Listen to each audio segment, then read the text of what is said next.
Donc, j'ai dit que le porteur perd en principe ses recours cambiaires, mais il conserve toujours les recours de droit commun.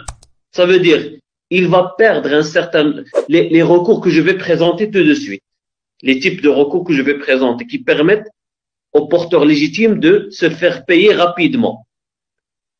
Mais il conserve toujours son droit d'aller au tribunal de première instance pour poursuivre celui qui n'a pas honoré son engagement dans le cadre d'une procédure normale et non pas rapide. Mais ici, le droit cambiaire vous permet de récupérer votre argent grâce à un certain nombre de procédures que je vais présenter de suite qui vous permet de récupérer votre argent rapidement et de la part de tous les signataires. D'accord? Donc, la déchéance dont je parle maintenant, c'est une déchéance des droits accordés par par les recours cambiaires et non pas par les recours du droit commun. Voilà. Donc, qui est dispensé du protect? Là, c'est l'exception.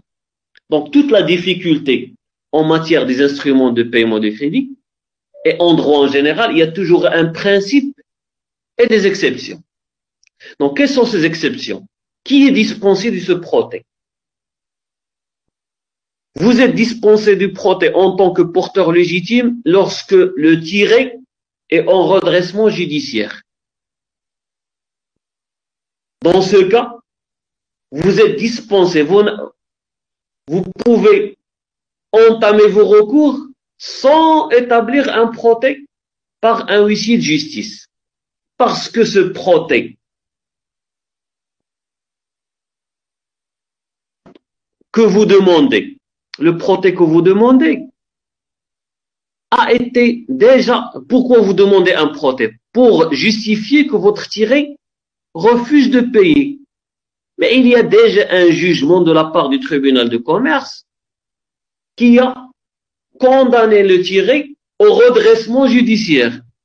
Donc cette justice à qui vous faites appel a déjà prononcé un jugement et elle a mis la personne que vous poursuivez en justice en redressement judiciaire. Donc, vous allez vous baser sur le jugement et vous êtes dispensé d'établir un protect. Deuxième exception, lorsque il y a une force majeure qui empêche le porteur légitime à présenter le titre ou bien à établir un protect. Donc, la force majeure a toujours constitué une exception sur laquelle on peut se baser pour se dégager de notre obligation. Quatrième cas, lorsqu'il y a une clause, avant la clause, lorsque le porteur légitime a déjà établi un protect faute d'acceptation, que nous avons dit que c'est un protect non obligatoire. Mais si vous avez pris l'initiative de l'établir parce que vous avez peur lorsque vous avez présenté le titre et le tiré a refusé, donc vous avez eu peur de ne pas être payé et vous avez établi le protect dès cet instant. Donc, si vous disposez déjà d'un protect faute d'acceptation, vous n'allez pas refaire un autre faute de paiement. Donc, dans ce cas, vous êtes dispensé.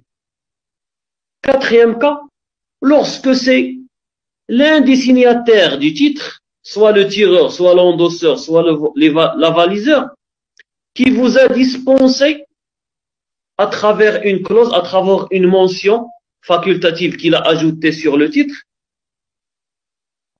qui consiste à mettre la mention sans protect ou bien sans frais. Donc, cette mention, lorsqu'il figure sur le titre, veut dire que vous n'êtes pas appelé à établir un protect. C'est moi qui va prendre les responsabilités. Donc, dans ce dernier cas, le porteur de la lettre de change doit quand même la présenter au paiement dans les délais prescrits. Sinon, il sera frappé, encore une fois, de déchéance. Si on vous dit que vous êtes dispensé d'établir un protect, pour ces cas, il faut quand même présenter le titre au paiement. D'accord? En outre, en cas de refus de paiement, il devra informer son endosseur de son refus. Les modalités de ce protêt maintenant, c'est ce qui est précisé par l'article 209 du Code de commerce. Donc, comme je vous ai dit, c'est un acte judiciaire, c'est un acte qui est établi par un agent du secrétariat greffe du tribunal. Le lieu où il doit être accompli, donc au domicile de celui sur qui la lettre de change était payable ou à son dernier domicile connu.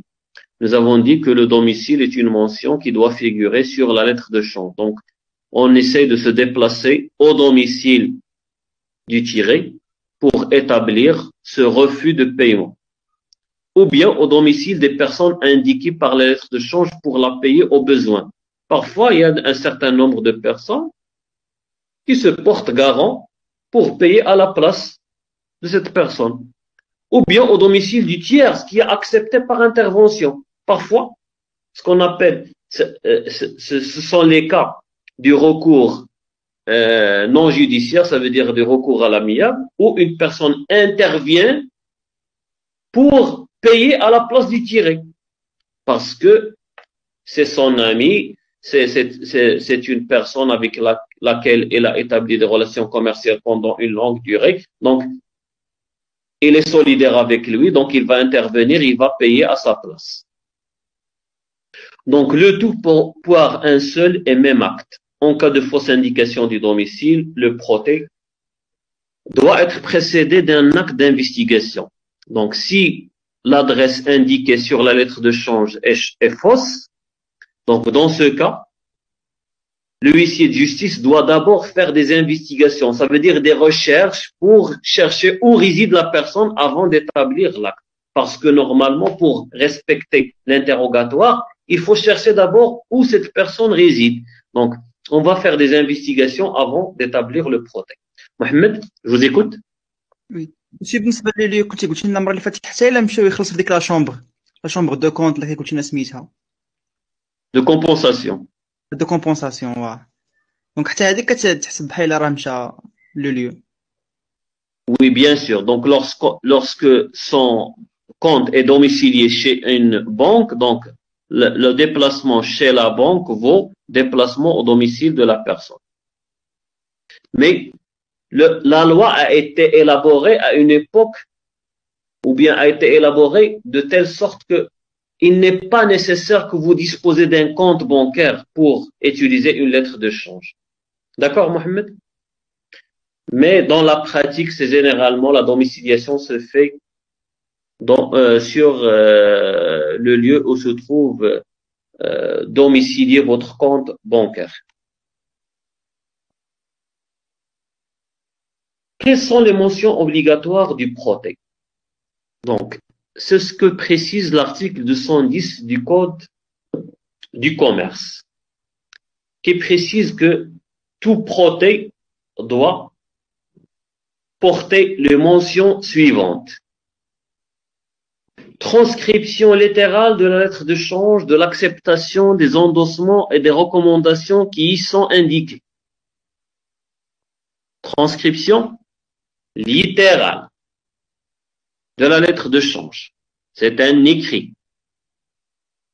Ensuite, la sommation de payer le montant de la lettre de change. La présence ou l'absence de celui qui doit payer. Est-ce qu'il était présent ou absent? Le motif ou bien les motifs de ce refus de payer. Pourquoi vous refusez? Et l'impuissance ou bien le refus de signer. S'il s'agit d'une personne qui est gravement malade, donc elle est impuissant, il ne peut pas signer. Ou bien le refus de signer, s'il refuse de signer le protêt.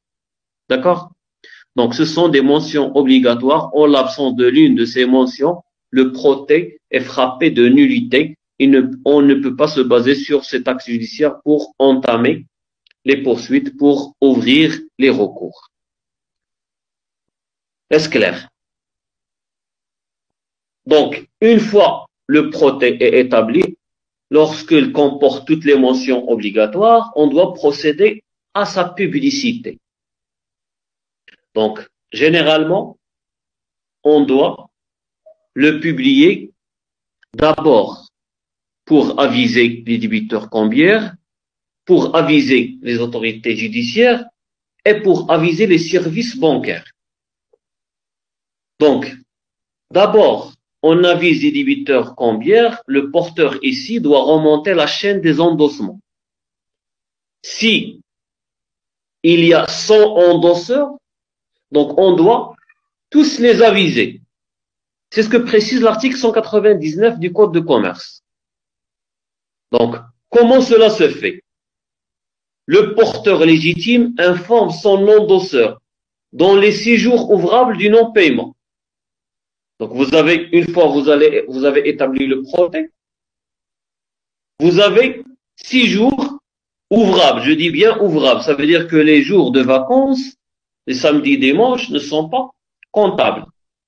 6 jours ouvrables pour aviser votre dernier endosseur. Par la suite, chaque endosseur, dispose de 3 jours pour informer soit l'endosseur ou bien l'avaliseur. Et ainsi de suite jusqu'à ce qu'on remonte au premier signataire. D'accord?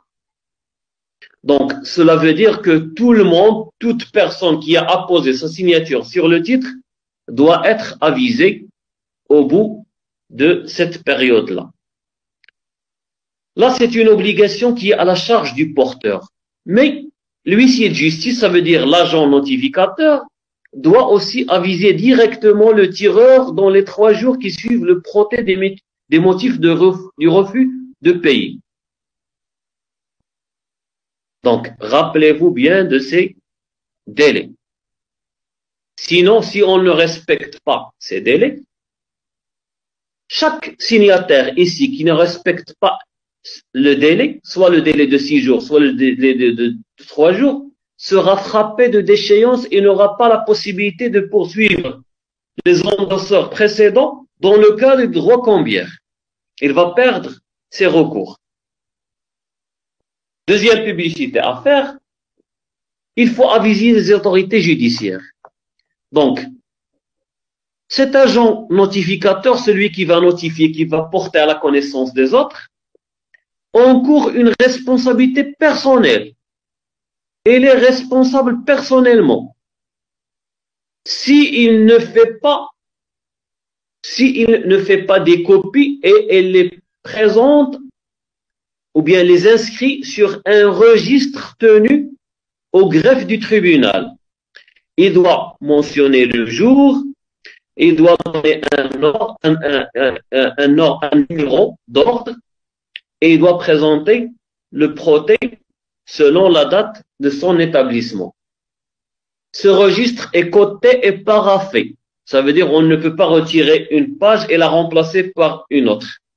Il y a des numéros que comporte chaque page de telle façon qu'il est impossible de falsifier ou bien de modifier une transcription.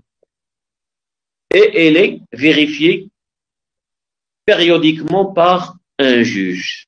C'est ce que précise l'article 212 du Code de commerce. Troisième publicité à faire pour le protet, il faut aviser les services bancaires parce que le défaut de paiement est considéré par les banques comme un incident de paiement, est considéré par Banque al Maghreb comme un incident de paiement. Donc, tout incident de paiement doit être déclaré aux banques et à Banque al Maghreb pour connaître qu'il s'agit d'un mauvais payeur avec lequel il faut faire attention, il faut arrêter d'émettre des chèques à cette personne, il n'a pas les moyens pour financer ses opérations commerciales. Donc voilà pourquoi on doit aviser les banques, parce que si jamais ce tiré appelé à payer vous présente en tant que banque un effet de commerce pour escompte, vous devez refuser parce qu'il a déjà un incident du paiement. Rappelez-vous ce que nous avons dit sur un certain nombre de mauvaises pratiques accomplies par un certain nombre de personnes lorsqu'on a parlé des effets de complaisance, n'est-ce pas Mohamed? Les effets de complaisance et les effets de cavalerie. Donc, pour éviter que ce genre de problème se répète, il faut aviser les services bancaires afin qu'ils puissent prendre leurs précautions face à un mauvais payeur. Voilà, donc ce sont les publicités à faire. Maintenant, qui est compétent pour trancher dans ce genre d'affaires? Donc, les recours concernant le défaut de paiement pour une lettre de change sont de la compétence du tribunal de commerce. Puisque la lettre de change, comme nous avons dit, c'est un acte de commerce par la forme, tel que précisé par l'article 9 du Code de commerce. Si vous vous rappelez avec moi, l'année passée, nous avons dit que l'article 9 présente la lettre de change comme un acte de commerce par la forme. Ça veut dire abstraction faite de celui qui a signé la lettre de change, l'acte en tant que tel, c'est un acte de commerce. Donc, puisque c'est un acte de commerce, donc il relève de la compétence du tribunal de commerce de trancher tous les litiges correspondant à ce genre de situation. Donc, maintenant, le lieu. Si nous avons dit que c'est le tribunal de commerce, quel tribunal de commerce? Est-ce de Oujda, ou bien de Fès, ou bien de Meknès, ou bien de Casablanca, de Marrakech, de Rabat, de Tanger? Lequel? Donc, c'est le tribunal de commerce du lieu où réside le défendeur. Donc, dans ce cas, le défendeur, c'est le tiré. C'est celui qui va se défendre, qui va faire les recours. C'est le porteur légitime. La plupart des cas contre le tireur. Mais par la suite, je veux dire le tiré. Donc, contre le tiré. Mais par la suite, si le tiré n'a pas les moyens, il peut poursuivre un endosseur. Donc, il doit chercher le lieu où réside l'endosseur, et ainsi de suite. Donc, voilà pourquoi nous avons préféré de dire défendeur au lieu de dire le tiré. Donc, l'action peut être exercée selon la procédure du droit commun, mais aussi selon celle de l'injonction de payer, du référé provision ou bien de la saisie conservatoire. Ce sont des actions qui permettent aux porteurs légitimes de se faire payer rapidement. On va revenir par la suite à ces trois procédures pour les expliquer davantage. Maintenant, l'exercice des recours. Comment exercer ces recours?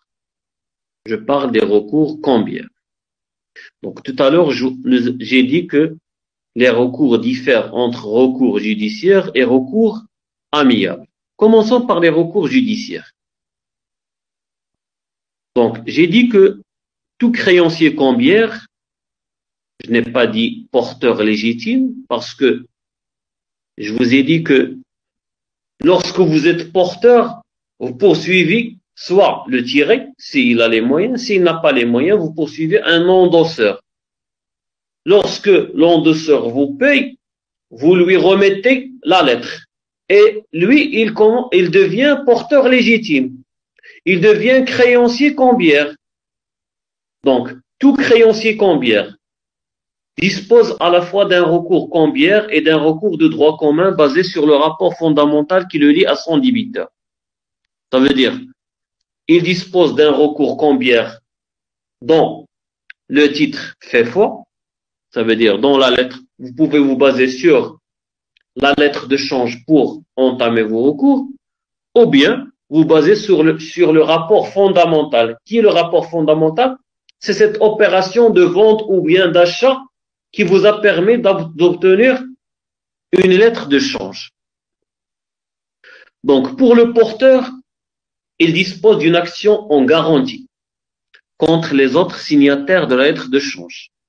Parce que nous avons dit que tous les signataires sont solidairement tenus de payer le porteur légitime. Donc, c'est une action en garantie. Le garant, quant à lui, ça veut dire qu'il a été actionné en paiement, dispose d'une action récursoire contre les autres signataires tenus envers lui. Donc, on distingue entre action en garantie et action récursoire.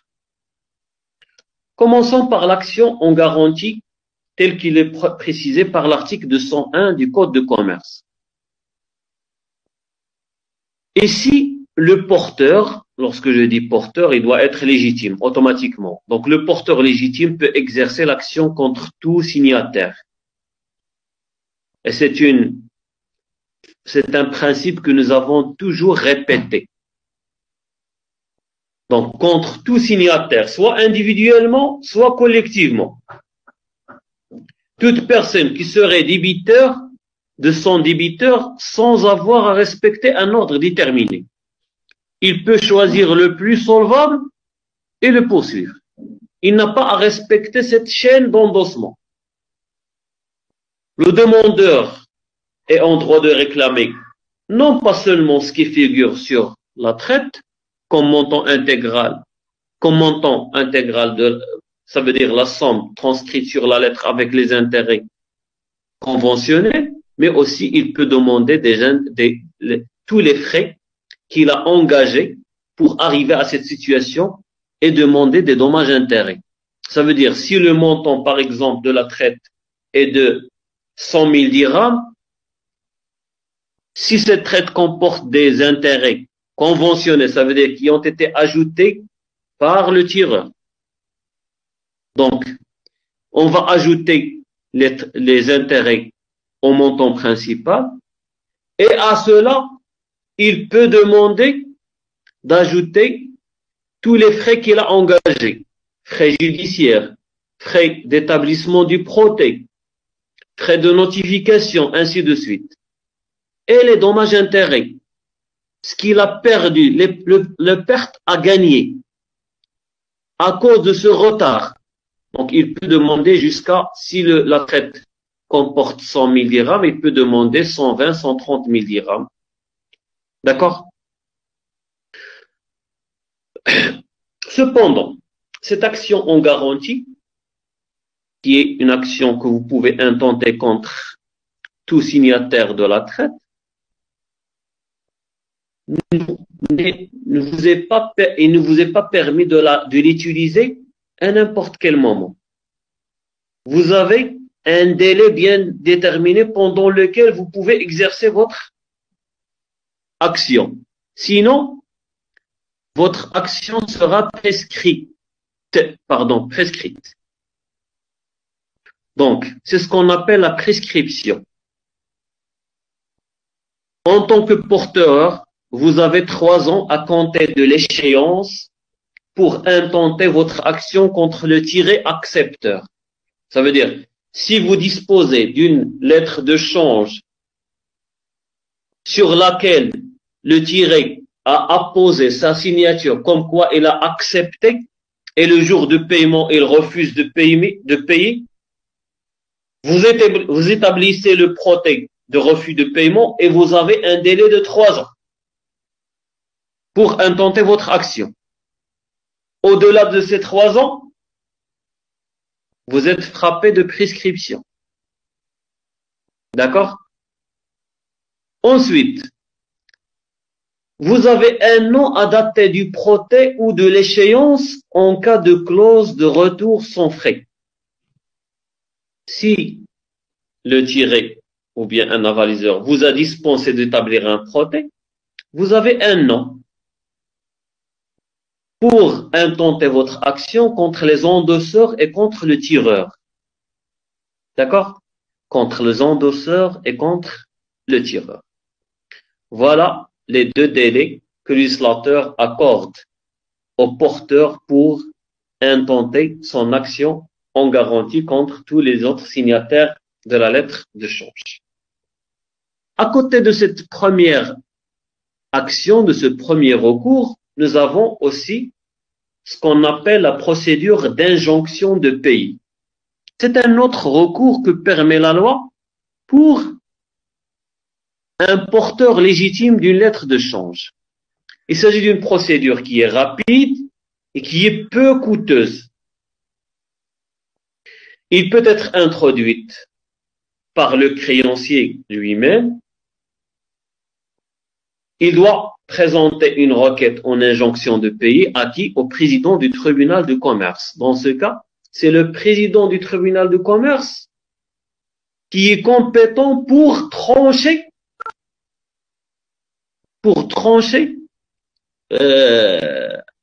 une telle action. Soit vous pouvez vous adresser directement au greffe du tribunal pour déposer votre action. Donc, et dans ce cas, on va appliquer les dispositions du Code de procédure civile marocain qui dispose dans son article 155 que toute personne qui dispose d'un titre non contestable, et la lettre de change, s'il porte toutes les mentions obligatoires, c'est un titre exécutoire, donc, dont le montant dépasse 5000 dirhams. Donc, au début, avant 2014, c'était 1000 dirhams. Mais les tribunaux ont été encombrés d'actions d'injonction de payer. Voilà pourquoi le législateur a préféré enlever un petit peu le montant à 5000 dirhams. Lorsque vous disposez d'une lettre de change qui comporte une somme d'argent qui dépasse 5000 dirhams, vous pouvez utiliser cette action, cette procédure. À côté de cette procédure, nous avons le référé provision. Le référé provision aussi, c'est une autre procédure ouverte aux porteurs légitimes qui est considérée comme une procédure simple et rapide qui permet d'obtenir une provision. Ça veut dire une somme d'argent provisoire. C'est un référé provision. C'est une somme d'argent provisoire en attendant que le jugement final tranche par un jugement sur la totalité de la somme demandée. Il s'agit d'une avance à valoir sur le montant de la créance, à condition que l'existence de l'obligation ne soit pas sérieusement contestable. Et c'est le cas pour la lettre de change qui porte toutes les mentions obligatoires, qui porte toutes les garanties nécessaires. Une troisième voie est ouverte au porteur légitime lorsqu'il y a défaut de paiement et lorsqu'il a établi un protêt. Donc, il peut exercer ce qu'on appelle la saisie conservatoire. Il va saisir les biens de qui? De celui qui refuse de payer. Dans ce cas, le porteur d'une lettre de change protestée, faute de paiement, peut, en vertu d'une ordonnance sur requête, qui dans cette ordonnance sur requête? C'est le président du tribunal, toujours. Vous partez chez le président du tribunal, vous lui dites, Monsieur X me doit telle somme d'argent et il a refusé de payer. Il va vous dire, qu'est-ce que prouve qu'il a refusé de payer? Vous lui dites, voilà Monsieur le Président, voilà le protêt. Il est établi par un huissier de justice. Donc, il refuse de me payer. Si il est convaincu de votre requête, il va prononcer ce qu'on appelle une ordonnance sur requête. Et il va vous donner la possibilité de procéder à une saisie conservatoire contre les tireurs, les accepteurs ou bien les endosseurs. À vous de choisir, comme j'ai dit, puisqu'il y a une solidarité cambiaire qui, parmi ces signataires, est le plus solvable, qui va vous permettre de récupérer votre argent rapidement. D'accord? Donc, vous allez saisir, donc, vous allez saisir les biens et empêcher cette personne de les utiliser ou bien de les vendre ou de les acheter en attendant qu'il vous paye. S'il vous paye, c'est bon. S'il ne vous paye pas, cette saisie conservatoire peut se transformer en saisie arrêt. Donc, on saisit, ça veut dire on va saisir, si la personne ne s'exécute pas, on va vendre on va la transformer en saisie-vente. On va vendre ses biens et on va récupérer notre argent. Est-ce clair? Donc voilà, ce sont les actions que permet le législateur à tout porteur légitime qui n'a pas été payé à l'échéance et après avoir établi un protêt faute de paiement. Pour les autres signataires, le législateur, comme nous avons dit, permet à celui qui a payé à la place du tiré, de celui qui était obligé de payer, d'exercer une action récursoire contre les autres signataires. Donc, tout signataire qui a payé le porteur a un recours contre les autres signataires antérieurs. Parce qu'il subroge le porteur dans ses droits de recours. Subroge veut dire quoi? Il prend sa place en ayant les mêmes droits et les mêmes obligations. Si moi, en tant qu'avaliseur ou bien en tant qu'endosseur, je vous ai payé, vous allez me rendre le titre. À mon tour, je vais poursuivre les autres endosseurs. Donc, cette action appartient soit au tiré accepteur qui n'a pas reçu provision. Oui, j'ai refusé. Mais puisque j'ai déjà accepté, je vais honorer mon engagement. Même si je n'ai pas reçu provision, ça veut dire que je n'ai pas reçu la marchandise de la part du tireur. Donc, je vais payer et je vais revenir sur le tireur. Vous m'avez pas donné vous ne m'avez pas envoyé les marchandises, donc je vais vous poursuivre en justice. Sur la base de quoi? L'action en garantie? Non. Référé provision? Non. Donc, sur la base de l'action récursoire. Cette action récursoire appartient aussi au tireur contre le tiré et l'avaliseur de celui-ci s'il a reçu provision. Moi, en tant que tireur, je vais payer le porteur légitime parce que vous, en tant que tiré, vous avez refusé. Même si je vous ai déjà envoyé la marchandise. Donc, je vous ai déjà envoyé la marchandise, je vais payer à votre place et je vais me retourner contre vous. Cette action récursoire appartient à l'endosseur contre les endosseurs antérieurs ou leurs avaliseurs. Lorsque je paye à leur place. Et il appartient à l'avaliseur contre celui pour qui il a payé et ceux qui sont tenus pour lui. Et dans ce cas, il s'agit d'une action personnelle et non pas une action subrogatoire. Ça veut dire, ce n'est pas une action où je vais prendre la place de celui qui a payé à ma place. Oui, monsieur Mohamed, vous avez une question? Oui, monsieur, غير باش نفهم مزيان دابا هاد لاكسيون يقدر يديرها لو تيغي و لو تيغور وحتى لافاليزور. Le tiré foucache. Le tiré accepteur qui n'a pas reçu provision. Oui, monsieur. D'accord, je précise bien les termes. Oui. ماشي tous les tirés. اللي ما وصلتوش la marchandise ولكن خلص لأن il a déjà accepté. C'est bon, Mohamed? Oui.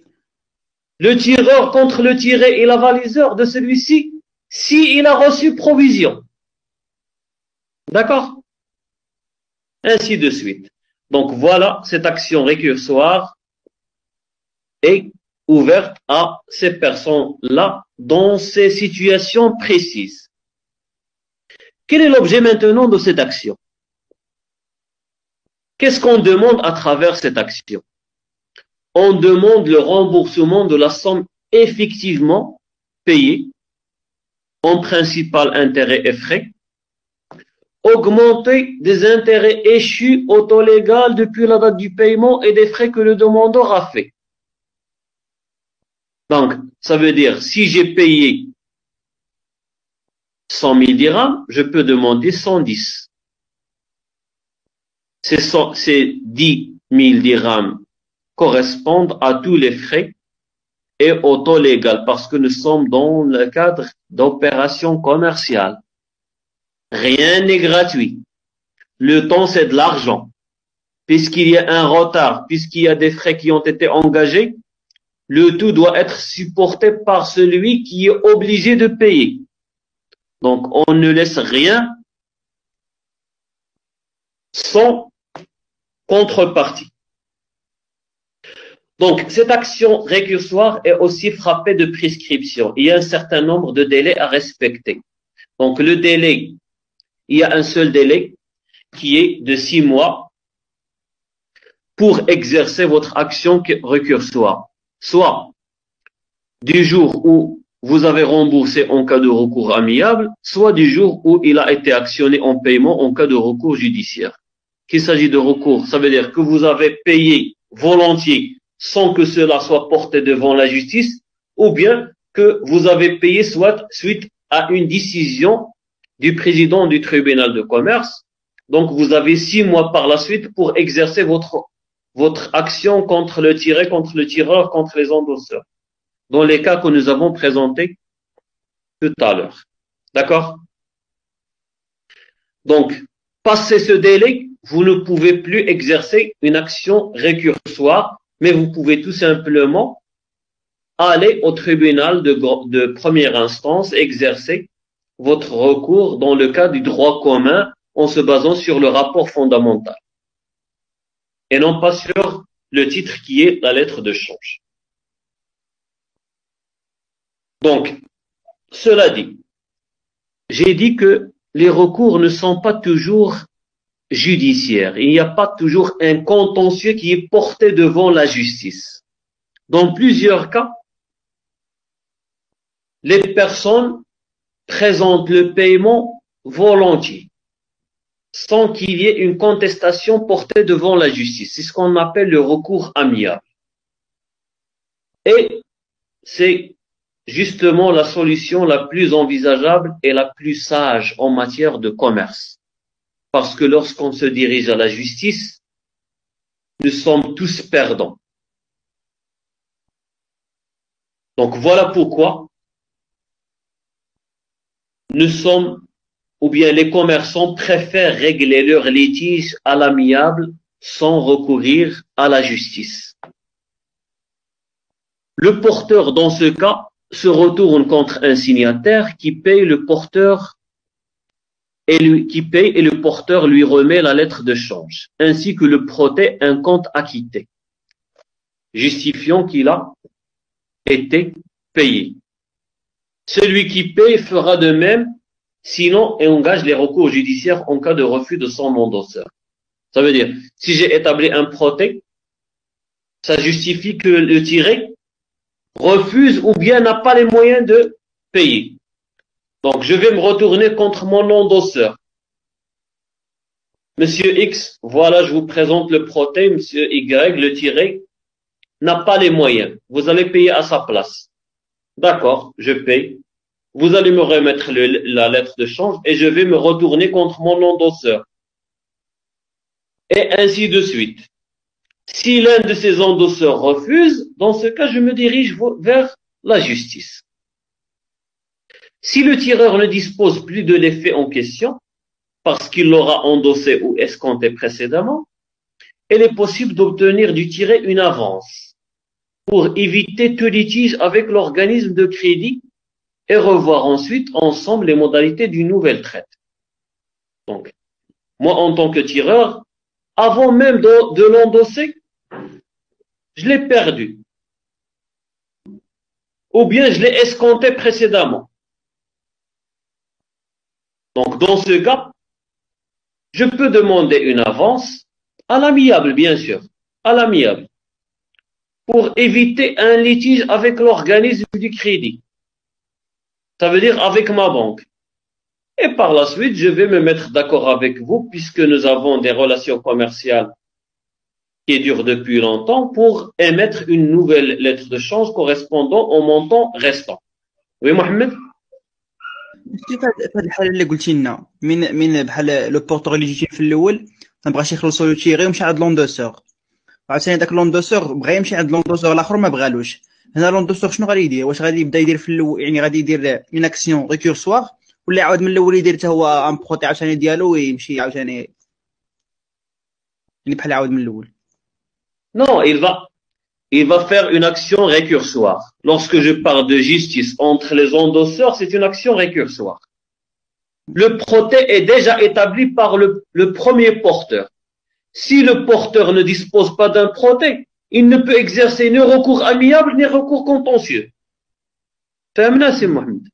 Oui, monsieur, merci.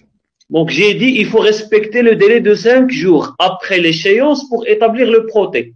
Sinon, ما كيبقى عندك حتى شي droit pour exercer un recours. C'est bon?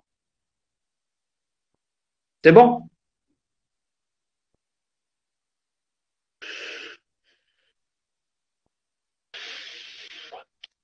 Donc, ce banquier qui a escompté les faits peut exercer son recours contre son endosseur par le biais d'une contrepassation.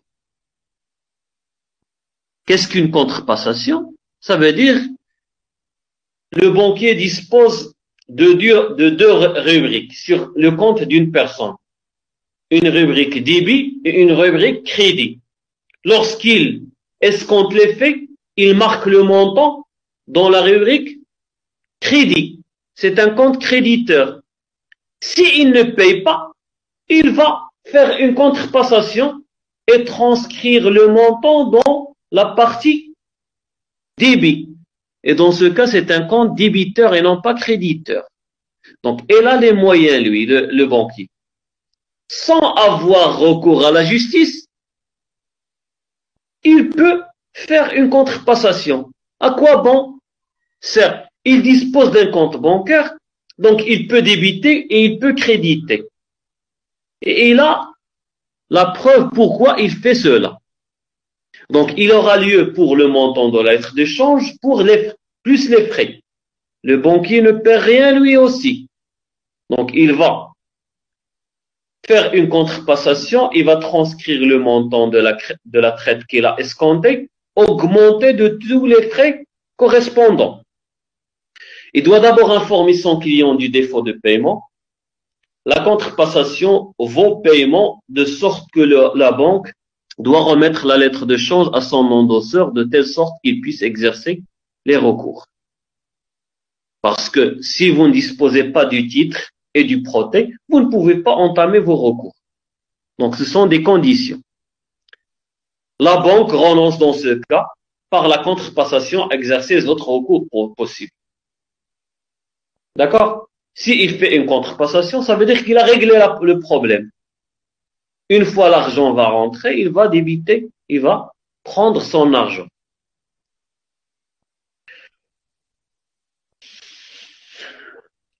Maintenant, troisième partie de ce cours, la cessation des recours. Quels sont les cas où les recours cessent? Ça veut dire s'arrêtent. Nous avons entamé des recours, qu'elles soient amiables ou bien judiciaires, et à un moment donné, intervient une personne pour arrêter ces recours. Donc, le législateur a permis aux commerçants d'arrêter ou bien de faire cesser les recours par un certain nombre de procédés. Premier procédé, c'est ce qu'on appelle le rechange. Le rechange, et non pas la rechange, le rechange. Donc, c'est ce qui est précisé dans l'article 213 et 214 du Code de commerce. Il s'agit d'un moyen pour un porteur qui dispose d'un recours contre l'un des garants de lettre de change de se faire rembourser avec une nouvelle traite. Tirée cette fois à vue. Ça veut dire comme si vous allez disposer d'un chèque. Tiré à vue sur l'un des 10 garants est payable au domicile de celui-ci. Ça veut dire il est payable au domicile du porteur légitime. Donc, au lieu de vous poursuivre en justice, attendez s'il vous plaît, nous allons vous donner une nouvelle lettre de change payable à vue. Si vous acceptez, bien sûr. Payable à vue avec des intérêts à n'importe quel moment. Donc, donnez-moi l'occasion de vous rembourser sans qu'on aille en justice. Donc, l'émission de cette nouvelle traite est soumise aux conditions de fond et de forme que nous avons présentées pour la lettre de change. Mais il n'entraîne pas, ou bien il n'emporte pas novation. Ça veut dire, l'émission de cette nouvelle lettre n'efface pas l'ancienne lettre de change. Si vous n'en aurez pas, on va revenir au point de départ et je vais vous poursuivre sur la base de la lettre de change première. D'accord? Voilà ce qu'on veut dire, ou bien ce que veut dire l'illustrateur. Il n'entraîne pas novation. Ça veut dire, il ne présente pas une nouvelle situation qui efface la situation précédente. Quelle est la particularité maintenant de cette lettre de change, de cette nouvelle lettre de change qu'on appelle la retraite? Ça veut dire une traite émise une nouvelle fois. Retraite. Donc la particularité de cette nouvelle traite, c'est que le tireur a pour débiteur non pas seulement les signataires de la traite précédente, mais aussi ceux de la nouvelle traite. Et là, 2 débiteurs, ou bien plusieurs débiteurs. Si j'interviens moi et je vous donne une nouvelle lettre de change payable à vue pour arrêter les recours contre mon ami, l'autre commerçant, donc voilà pourquoi je vous dis, il n'entraîne pas novation. Donc dans ce cas, j'ai 2 garanties, celle de la première traite et celle de la deuxième traite. J'ai 2 débiteurs. Au moins 2 débiteurs. Donc, voilà comment on peut faire arrêter et faire cesser un recours judiciaire. À côté de ce premier moyen, il existe un deuxième moyen que permet le législateur dans le Code de commerce à travers les articles 215 jusqu'à 221, c'est ce qu'on appelle l'intervention. Dans ce cas, une nouvelle personne intervient pour régler le conflit entre le porteur et celui qui est obligé de payer. Donc, qu'il s'agit du tireur, d'un endosseur ou bien d'un avaliseur, ces 3 personnes peuvent indiquer une personne pour accepter ou payer au besoin. Ils peuvent indiquer une personne à payer à leur place au besoin. Par intervention. Il va payer par intervention. Donc, dans ce cas, la lettre de change peut être, sous certaines conditions, telles que précisées par l'article 216, acceptée ou payée par une personne intervenant pour un débiteur exposé au recours. Si le tiré n'a pas accepté, c'est une autre personne qui va accepter à sa place. D'accord? Pour empêcher le porteur légitime de le poursuivre en justice. On veut se tirer, c'est un ami à moi. Donc, pour éviter que des recours que des recours judiciaires soient engagés contre lui, et comme ça, son image au sein du marché sera perturbée. Donc, je vais demander à un ami de prendre ma place et d'accepter à ma place. Et par la suite, payer à ma place. Donc, l'intervenant peut être un tiers, même le tiré ou une personne déjà obligée en vertu de la lettre de change, sauf l'accepteur. Celui qui a déjà accepté ne peut pas intervenir, bien sûr. C'est logique. Mais un tiré qui n'a pas accepté peut intervenir. Lorsqu'il a des relations, par exemple, lorsque c'est le garant, c'est le tireur. Par exemple, lorsque le tireur a émis une lettre de change et il l'a présentée à un bénéficiaire, le porteur légitime l'a présentée au tiré, le tiré lui a dit non, je n'accepte pas puisque je n'ai pas encore reçu provision. Et il est en droit, nous l'avons dit, de refuser d'accepter. Mais à un moment donné, il reçoit un coup de téléphone de la part du tireur qui est poursuivi en justice parce que le bénéficiaire va se retourner contre lui et va lui dire s'il vous plaît, essayez de payer à ma place. On va régler ça par la suite. Puisque la marchandise n'est pas encore arrivée de la Chine. Le tiré va lui dire, est-ce que j'ai votre parole? Il va lui dire oui. D'accord, je vais accepter, je vais payer à votre place. Je vais payer. Donc il va accepter, il va payer, il va attendre que la marchandise arrive. Une fois la marchandise arrive, le tireur va l'envoyer au tiré et comme ça le problème est réglé. Est-ce compris? Donc en principe, c'est comme ça que ça marche dans le monde des affaires. Il n'est pas toujours souhaitable d'aller se précipiter à la justice. Puisque le mot d'ordre dans les affaires, c'est cette confiance qui doit régner entre les intervenants.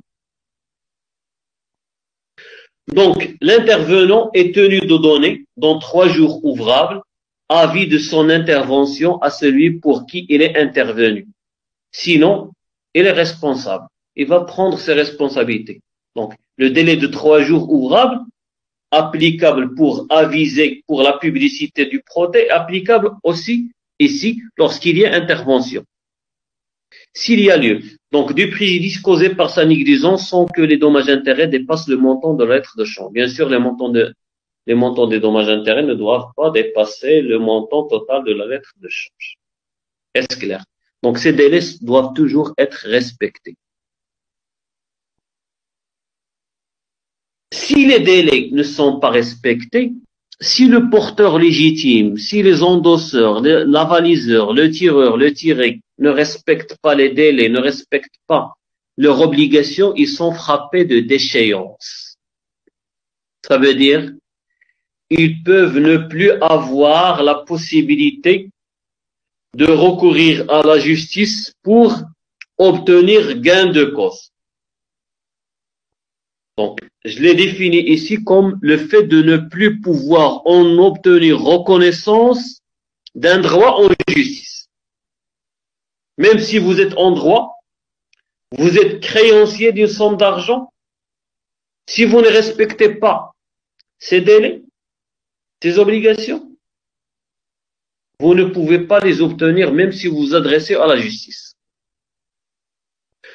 Donc, on va présenter ici les déchéances relatives à des cas limitativement énumérés par la loi pour le porteur négligent de la lettre de change. Ça veut dire, c'est un porteur qui doit respecter un certain nombre de formalités et qui ne l'a pas fait. C'est un porteur négligent. Il peut être frappé de déchéance dans 4 cas limitativement énumérés par la loi. Ça veut dire que ce n'est pas une liste indicative, c'est une liste exhaustive. D'abord, lorsqu'il y a un défaut de présentation dans les délais d'une lettre d'échange à vue ou un certain délai de vue. Quels sont les délais de présentation d'une lettre de change à vue ou bien un certain délai de vue? M. Al-Qassam ou bien M. Mkhalouf? Oui? Dans 5 jours ouvrables. Là, c'est pour établir un procès, pour présenter la lettre au paiement. 1 an, rappelez-vous. 1 an. 1 an, voilà. Vous avez 1 an pour présenter une lettre de change au paiement. D'accord? Lorsqu'il y a un défaut de procès, vous êtes frappé de déchéance parce que vous êtes considéré comme un porteur négligent. Et là, on parle de délai de 5 jours. D'accord? Après avoir présenté donc pour la lettre de change à vue, un certain délai de vue, c'est 1 an. Mais la lettre de change à jour fixe ou bien à échéance, c'est ce délai-là. S'il est émis pendant 3 mois, c'est dans ces 3 mois c'est après ces 3 mois que vous devez la présenter au paiement. S'il est émis pour une échéance de 2 mois, c'est dans 2 mois. S'il est émis pour 4 mois, c'est dans 4 mois. S'il est à vue ou bien un certain délai de vue, c'est 1 an. À partir de sa présentation. D'accord? Donc, en cas de défaut de proté, faute de paiement, en cas de faute de défaut de proté dans les délais, faute d'acceptation, et en cas de défaut de présentation au paiement en présence de la clause retour sans frais. Donc, s'il y a une clause de retour sans frais et vous n'avez pas présenté l'effet au paiement. Donc, dans ce cas, dans ces 4 cas, vous êtes considéré comme un porteur négligent et le porteur négligent est déchu, n'a plus ou bien ne peut plus obtenir reconnaissance de son droit en justice. Maintenant, cette déchéance, la déchéance peut être opposée par tout débiteur cambiaire et son avaliseur. Excepté qui? Excepté le tireur qui n'a pas fourni provision. Si vous, en tant que tireur, vous n'avez pas fait ce que vous devez faire, vous n'avez pas présenté votre obligation, vous n'avez pas envoyé la marchandise, vous ne pouvez pas bénéficier de la déchéance. D'accord? Même si le porteur était négligent, il peut toujours vous poursuivre. Parce que vous n'avez pas fait, vous ne pouvez pas demander à une autre personne de faire son obligation, alors que vous-même, vous n'avez pas fait votre obligation. Compris? Deuxième personne qui ne peut bénéficier de la déchéance, le tiré accepteur. Pourquoi? Parce que ayant déjà reçu provision, il ne peut se dérober de son engagement sous prétexte de la négligence du porteur. Parce qu'en principe, on dit qui accepte? C'est celui qui a reçu la marchandise. Puisque je n'ai pas encore reçu la marchandise, je ne peux pas accepter. Mais si j'ai accepté, donc je dois honorer mon engagement. Le tiré non accepteur, ayant reçu provision, est des garants de ceci, avaliseur et accepteur par intervention. Vous n'avez pas accepté, mais vous avez reçu provision. Vous avez failli à vos obligations. Donc, vous ne pouvez pas bénéficier de cette déchéance, même si le porteur était négligent et n'a pas respecté les délais. Il peut toujours vous poursuivre en justice. C'est bon? Donc, il faut noter en dernier lieu que la déchéance peut être soulevée à tout moment de la procédure et il peut être y renoncer. Ça veut dire, si le commerçant dit que je ne veux pas utiliser cette déchéance, j'accepte de payer même si le porteur était négligent.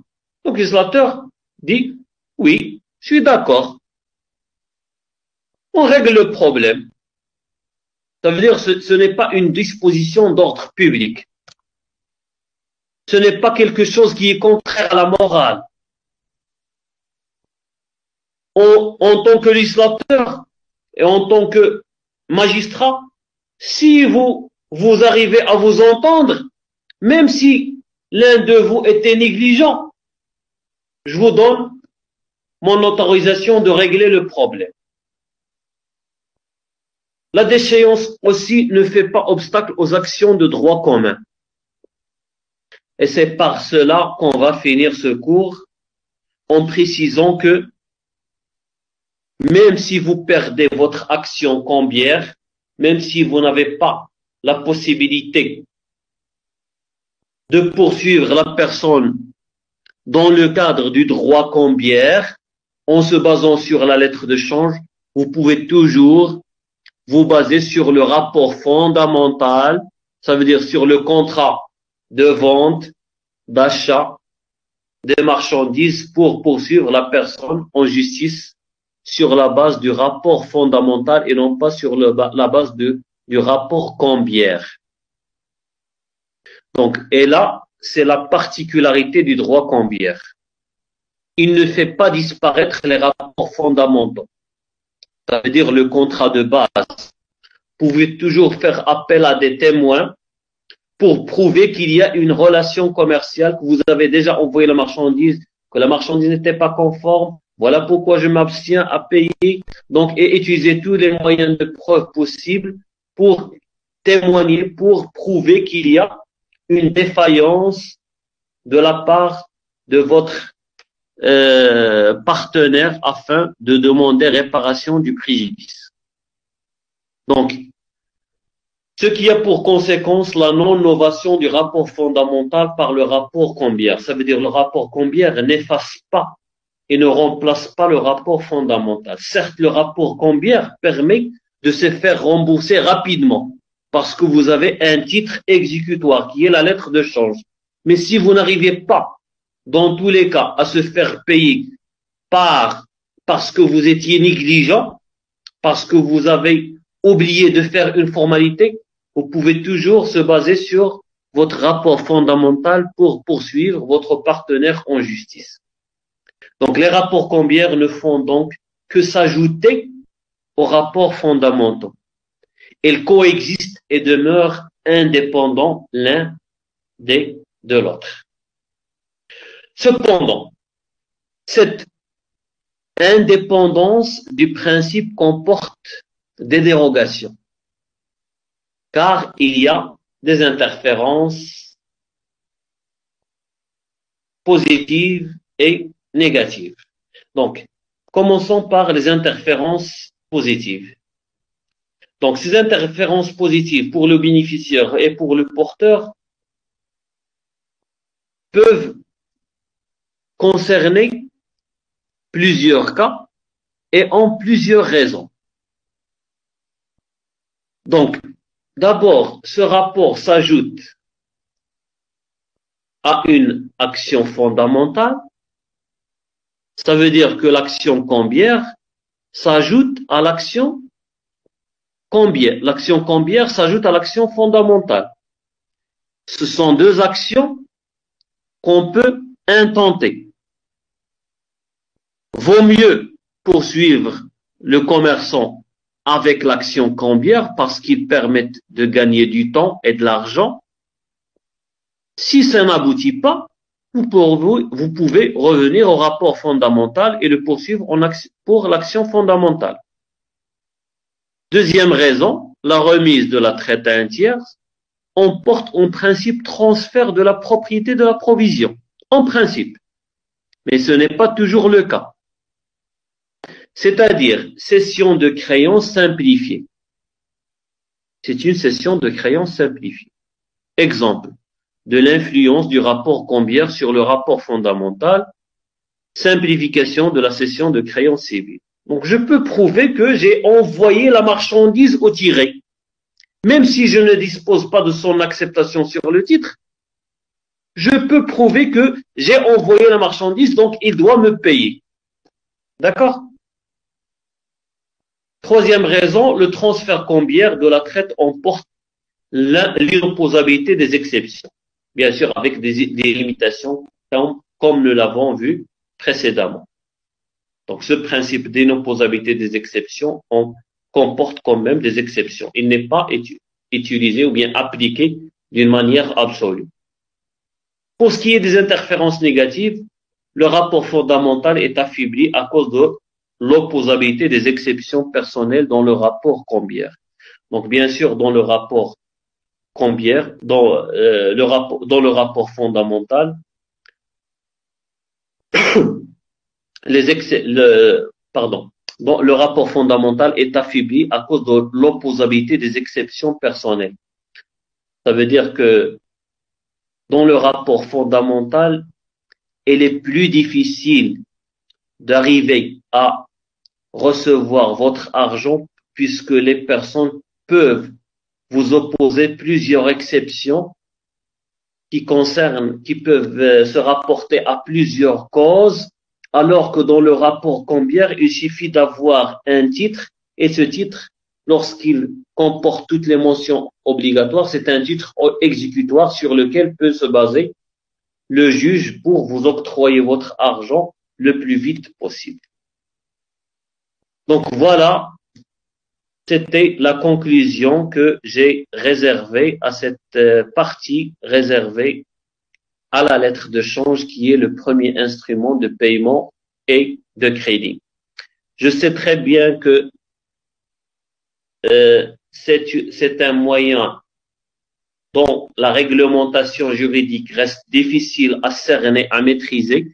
Voilà pourquoi je vous conseille de revenir depuis le départ et de relire toute la réglementation réservée à la lettre de change.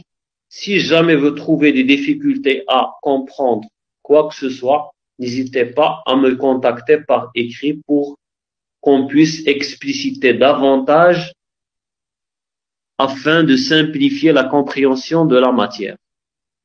Donc, la semaine prochaine, Inch'Allah, on va faire un cas pratique. Un cas pratique que je vais mettre à votre disposition sur la plateforme pour que vous commencez à y réfléchir.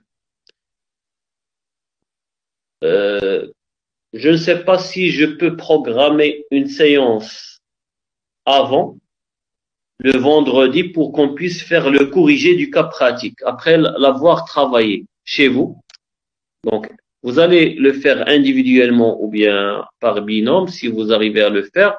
Et par la suite, on va réserver 30 jusqu'à 45 minutes pour la correction, pour étudier le cas pratique tel que se doit. Et je sais très bien que à travers ce cas pratique, vous allez maîtriser encore mieux, la réglementation de la lettre de change. Avant de passer au deuxième instrument de paiement de crédit qui est le billet à ordre. Donc, sur ce, je vous remercie de votre attention, de votre écoute. Si vous n'avez pas de questions, bien sûr, je vais clore cette séance. Des questions? Donc, pas de questions, je vais clore cette séance et on se donne rendez-vous peut-être mercredi après-midi. De toute façon, vous aurez la notification sur la plateforme. Donc, prenez soin de vous et à très bientôt, Inch'Allah.